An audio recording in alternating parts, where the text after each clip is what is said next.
ಮಾನ್ಯ Shri D K Shivakumar ಸಾಹೇಬರು ನೆನ್ನೆ ತಾನೇ ಕರ್ನಾಟಕದ 25ನೇ ಮುಖ್ಯಮಂತ್ರಿಯಾಗಿ 4 ಗಂಟೆ ನಿನ್ನೆ ಸಂಜೆ 4 ಗಂಟೆ 10 ನಿಮಿಷದಲ್ಲಿ ಪ್ರಮಾಣ ವಚನ ಸ್ವೀಕರಿಸಿದ್ದಾರೆ. ಅವ್ರಿಗೆ ನಮ್ಮ ಹುಣಸೂರು ತಾಲೂಕಿನ ಒಂದು ಕಾಡು ಪ್ರದೇಶದಲ್ಲಿ ಇರುವ ಒಂದು ಹಂಗೂಡು ಜಿಲ್ಲಾ ಪಂಚಾಯತ್ ವ್ಯಾಪ್ತಿಯಿಂದ ಎಲ್ಲ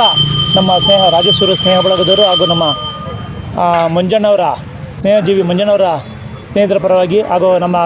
ಕಾಂಗ್ರೆಸ್ಸಿನ ಎಲ್ಲ ಮುಖಂಡರು ಎಲ್ಲ ಸೇರಿ ಅವರಿಗೆ ಅಭಿನಂದನೆ ಸಲ್ಲಿಸ್ತಾ ಹಾಗೂ 2ನೇ ಬಾರಿಗೆ ಉಪಮುಖ್ಯಮಂತ್ರಿಯಾಗಿ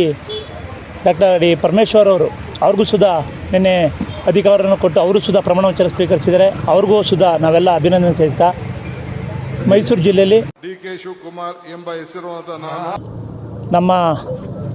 ನಿಮ್ಮೆಲ್ಲರ ನೆಚ್ಚಿನ ನಾಯಕರಾದಂಥ ಸಿದ್ದರಾಮಯ್ಯ ಸಾಹೇಬರ ಅವರ ಮಗರಾದಂಥ ಯತೀಂದ್ರ ಸಿದ್ದರಾಮಯ್ಯ ಅವ್ರಿಗೂ ಸುಧಾ ಅಭಿನಂದನೆ ಸಲ್ಲಿಸ್ತಾ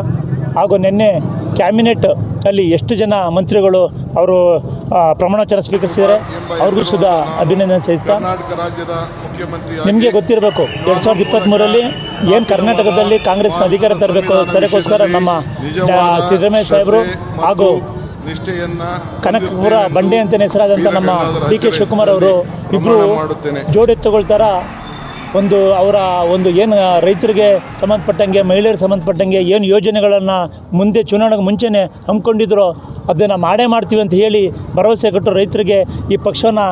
135ರಿಂದ 38 ಸೀಟು ಬಂದೇ ಬರುತ್ತೆ ಅಂತ ಹೇಳಿ ಅತಿ ಹತ್ತಿರದಲ್ಲಿ ಹೇಳಿದಂಥ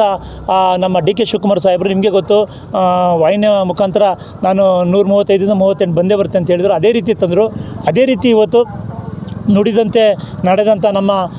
ಮಾತಿಗೆ ನುಡಿದಂತೆ ನಡೆದಂಥ ನಮ್ಮ ಸಿದ್ದರಾಮಯ್ಯ ಸಾಹೇಬರು ಅನ್ನದಾತ ಅಂತಲೇ ಹೇಳ್ಬೋದು, ಬಡವರ ಬಂಧು ಅಂತಲೇ ಹೇಳ್ಬೋದು. ಯಾಕಂದರೆ ಕರ್ನಾಟಕದಲ್ಲಿ 8 ವರ್ಷ ಒಬ್ಬ ಕಾಂಗ್ರೆಸ್ಸಿನಲ್ಲಿ ಆಡಳಿತವನ್ನು ಆಳೋದಂತೇನು ಸುಲಭ ಅಲ್ಲ. ಅಂಥದ್ರಲ್ಲಿ ಒಂದು ಕಾಂಗ್ರೆಸ್ಸಲ್ಲಿ ಅವರು 8 ವರ್ಷ ಮುಖ್ಯಮಂತ್ರಿಯಾಗಿ ಆಡಳಿತ ಆಡಿದ್ದಾರೆ ಅಂತಂದರೆ ಅದಕ್ಕೆ ನಮ್ಮ ಹುಣಸೂರಿನಲ್ಲಿ ಬೆಳಗ್ಗೆಯಿಂದನೂ ಸಹ ಹುಣಸೂರು ಟೌನಲ್ಲಿ ಒಂದು 4-5 ಕಡೆ ಬಿಳಿಕೆರೆ, ಅನಗೂಡು, ರತ್ನಾಪುರಿ ಮತ್ತು ಈಗ ಗದ್ದಿಗೆ ಅನೇಕ ಭಾಗಗಳಲ್ಲಿ ಏನು ನೆನ್ನೆ 4 ಗಂಟೆ 5 ನಿಮಿಷದಲ್ಲಿ ಸನ್ಮಾನ್ಯ ಡಿ ಕೆ ಶಿವಕುಮಾರ್ ಅವರು 25ನೇ ಮುಖ್ಯಮಂತ್ರಿಯಾಗಿ ಪ್ರಮಾಣ ವಚನ ಸ್ವೀಕಾರ ಮಾಡಿದ್ರು. ಆ ಒಂದು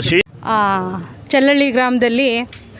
ನಿನ್ನೆ ದಿನ ಡಿ ಕೆ ಶಿವಕುಮಾರ್ ಸಾಹೇಬರು